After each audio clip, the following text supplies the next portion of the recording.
anak-anak, welcome back to my YouTube channel.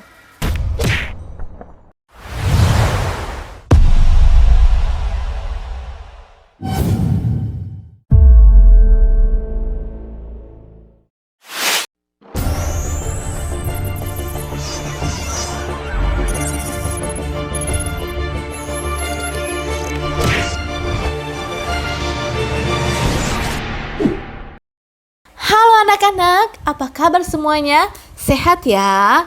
Ibu berharap kalian semua dalam keadaan yang sehat bersama dengan keluarga kalian yang ada di rumah. Di video kali ini, Ibu masih akan menjelaskan mengenai KD 3.11, yaitu menganalisis dan mencatat transaksi kewajiban satuan kerja dan desa. Tetapi di video kali ini, Ibu akan menjelaskan mengenai materi yang kedua, yaitu pencatatan kewajiban untuk desa. Sebelum kita mempelajari materi ini, marilah kita berdoa sesuai dengan iman kepercayaan kita masing-masing. Anak-anak, tujuan dari pembelajaran ini adalah agar kalian bisa menganalisis dan melakukan pencatatan kewajiban untuk desa. Maka dari itu, langsung saja kita masuk ke dalam materinya.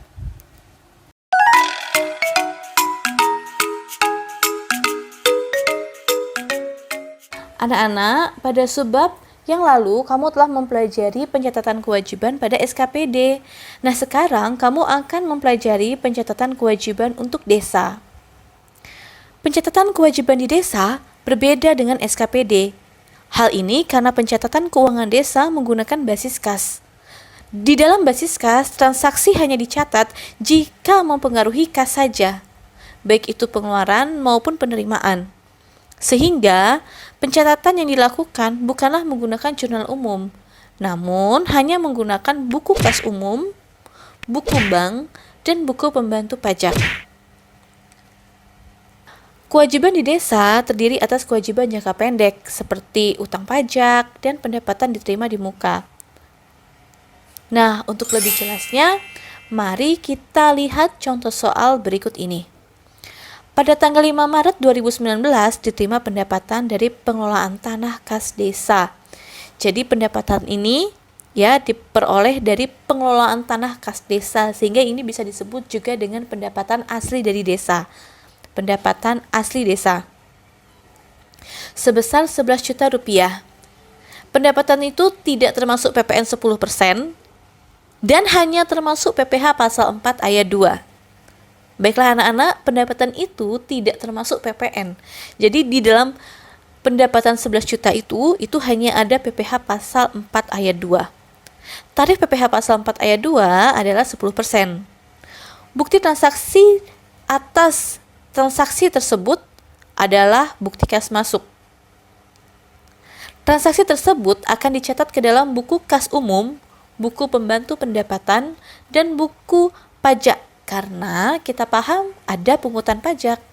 Nah, baiklah anak-anak, sebelum kita membuat buku kas umum, terlebih dahulu kita buat perhitungannya dulu ya. Berapa besarnya pendapatan aslinya, berapa besarnya pajaknya. Nah, baiklah. Untuk menentukan besarnya pendapatan itu kita menggunakan rumus 100 per 110 dikali dengan 11 juta rupiah. Dari mana rumus itu? Kita tahu bahwa dari pendapatan 11 juta itu 10%-nya adalah PPh pasal 4 ayat 2. Maka dari itu rumusnya adalah 100 per 110. Misalnya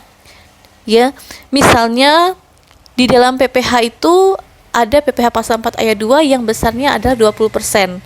Maka dari itu rumusnya menjadi 100 per 120. Nah, karena 10% jadi kita menggunakan rumus 100 per 110 dikali dengan 11 juta. Hasilnya adalah 10 juta. Kemudian besarnya PPh pasal 4 ayat 2 itu dicari dengan cara 11 juta dikurangkan dengan 10 juta. Hasilnya adalah 1 juta rupiah. Nah, di sini kita bisa lihat ya bahwa 10 juta ditambah 1 juta adalah 11 juta. Lantas berapa PPN-nya? Cara mencari PPN adalah pendapatan asli sebesar 10 juta dikali dengan 10%. Maka dapatlah PPN-nya sebesar 1 juta rupiah. Setelah kita dapatkan perhitungan ini, maka kita masukkan ke dalam buku kas umum. Ini dia bukunya. Anak-anak, buku kas umum terdiri dari nomor, tanggal, kode rekening, uraian, penerimaan, pengeluaran, nomor bukti, pengeluaran kumulatif, dan saldo. Nah, kita mulai ya anak-anak ya. Dari yang pertama, tanggal 5 Maret 2019. Kode rekening itu bisa dicari ya anak-anak ya. Kemudian uraian. Uraian dari transaksi tersebut adalah pendapatan asli desa yang terbentuk dari pengelolaan tanah kas desa. Besar penerimaan adalah 10 juta. Maka di saldo kita tulis 10 juta. Nah, cara mengerjakan ini sama seperti cara kita mengerjakan buku besar. Kemudian terima PPh pasal 4 ayat 2. Besarnya adalah 1 juta, maka dari itu saldonya berubah menjadi 11 juta. Yang terakhir adalah penerimaan atau terima PPN 10%, maka dari itu saldonya berubah menjadi 12 juta rupiah. Nah, begitulah cara kita membuat buku kas umum. Selanjutnya adalah pencatatan ke dalam buku pembantu pendapatan. Ini dia buku pembantu pendapatan. Buku pembantu pendapatan terdiri dari nomor, uraian, PA desa itu adalah pendapatan asli desa, transfer, lain-lain, dan jumlah pendapatan. Kita langsung masukkan ya. Yang pertama. Tapi dia di sini tidak ada tanggal. Jadi langsung menuliskan urutan pendapatan yang diterima. Yang pertama adalah pendapatan asli desa dari pengelolaan tanah kas desa.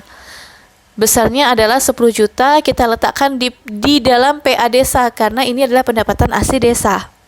Kemudian jumlah pendapatan sebesar 10 juta. Nah, ketika nanti ada pendapatan lain yang masuk, silahkan dimasukkan, tetapi jangan dijumlah. Ya, seperti halnya buku besar atau seperti halnya buku kas tadi yang dijumlahkan. Nah, kalau pencatatan ke dalam buku pembantu pendapatan ini tidak dijumlahkan seperti saldo, jadi hanya ditulis jumlahnya saja. Nah, semoga anak-anak bisa memahaminya ya. Selanjutnya yang ketiga adalah pencatatan ke dalam buku pembantu pajak. Ini dia tayangannya. Buku pembantu pajak terdiri dari nomor, tanggal, uraian, pemotongan, penyetoran, dan saldo. Langsung kita mulai ya. Untuk tanggal 5 Maret 2019. Kita tahu bahwa di sana ada pemotongan pajak, PPh pasal 4 ayat 2, dan PPN. Langsung kita letakkan pada bagian pemotongan, karena harus dipotong, sebesar 1 juta.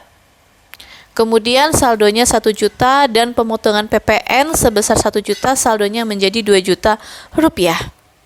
Nah, begitulah cara kita untuk mencatat transaksi yang ada pada desa, khususnya transaksi kewajiban. Baiklah anak-anak, PPh dan PPN yang dipungut merupakan utang pajak. Jadi yang menjadi utang itu adalah PPN dan PPh yang dipungut. Itu menjadi utang pajak yang harus dibayar oleh desa ke kas negara. Berikut ini adalah contoh penyetoran pajak ke kas negara. Pada tanggal 10 Maret 2019 disetor PPN dan PPh yang dipungut atas penerimaan pendapatan asli dari pengelolaan tanah kas desa tanggal 5 Maret 2019. Bukti transaksi penyetoran adalah bukti kas keluar dan surat setor pajak atau SSP. Transaksi ini dicatat ke dalam buku kas umum karena mengeluarkan kas dan buku pembantu pajak. Untuk lebih jelasnya, perhatikanlah tayangan berikut ini. Yang pertama adalah pencatatan ke dalam buku kas umum. Bisa anak-anak lihat, cara kita mencatat ke dalam buku kas umum itu langsung kita beri skat aja ya. Kalau di dalam buku cetak Anda itu satu-satu, tetapi kalau di tayangan ini saya beri skat saja. Karena masih pada bulan yang sama. Jadi kan kita tahu bahwa yang namanya transaksi kan harus continue ya. Kalau di buku catatan kalian atau di buku dicetak kalian itu satu-satu. Jadi supaya lebih gampangnya saya buat seperti ini. Tanggal 10 Maret di setor PH dan PPN. Besarnya kita tahu bahwa 1 juta rupiah untuk masing-masing pajak. Setor PPH pasal 4 ayat 2 1 juta, saldo berubah menjadi 11 juta. Kemudian setor PPN 10%, besarnya adalah 1 juta, di bagian pengeluaran saldo menjadi 10 juta. Untuk pengeluaran kumulatif silakan diisi jumlah besarnya pengeluaran, yaitu besarnya adalah 2 juta, diperoleh dari 1 juta ditambah dengan 1 juta. Untuk bagian pendapatan tidak usah diisi karena judul dari kolom itu adalah pengeluaran kumulatif. Jadi kalau terkait pengeluaran nanti dikumulatifkan atau dijumlahkan. Selanjutnya yang terakhir adalah pencatatan ke dalam buku pembantu pajak. Nah, kalau di buku cetak kalian satu-satu ya. Kalau pada tayangan ini langsung saya gabungkan. Langsung diberi skat untuk transaksi yang kedua pada tanggal 10. Kalau tanggal 5 kita tulis potong atau pemotongan. Kalau tanggal 10 kita tulis itu adalah penyetoran. Maksudnya penyetoran ke kas negara. Berapa besarnya? 1 juta. Saldonya menjadi 1 juta. Dan untuk PPN besar penyetorannya adalah 1 juta. Dan saldo utangnya habis karena utangnya sudah dibayar. Nah anak-anak, demikianlah pembahasan mengenai pencatatan kewajiban untuk desa. Semoga video ini bermanfaat untuk kalian untuk bisa memahami bagaimana pencatatan kewajiban untuk desa. Demikianlah video hari ini.